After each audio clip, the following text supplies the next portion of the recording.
હા, મારું નામ જય વ્યાસ, ભારતીય પથ વિક્રેતા મહાસંઘ અમારું સંગઠન છે જે આખા દેશમાં લારી ગલ્લા પથારા માટેના અધિકાર માટે લડી રહ્યું છે। 2014માં આ કાનૂન આવેલો, સ્ટ્રીટ વેન્ડર એક્ટ, પથ વિક્રેતા કાનૂન। આ કાનૂનમાં આ પથારા વાળા લારી ગલ્લા વાળાની વ્યવસ્થા કેવી રીતે કરવી એ આમાં લખેલું છે અને એ પ્રમાણે 11 વર્ષથી કામગીરી કરવાની હતી, જે એસએમસી આજ સુધી કશું કર્યું નથી।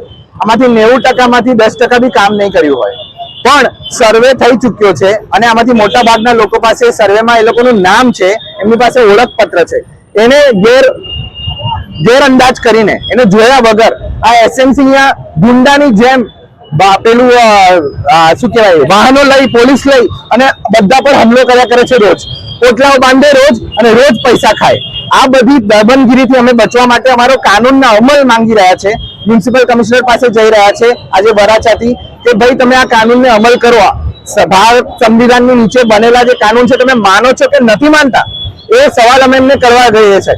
અને આમાં ચોખ્ખું લખ્યું છે કે જ્યાં સુધી બધા પથ વિક્રેતા, બધા પથારાની વ્યવસ્થા લેખિતમાં થઈ ન જાય ત્યાં સુધી તમે કોઈ બી પથારાને ખસાડી નથી શકતા। કલમ નંબર 3 આટલા સ્પષ્ટ કાનૂન હોવા છતાંય આ લોકો જે દમનગીરી કરે છે એના વિરોધમાં અમે બહુ કડક શબ્દોમાં કહીએ છીએ કે આવો અત્યાચાર ગરીબો પર નહીં ચાલે।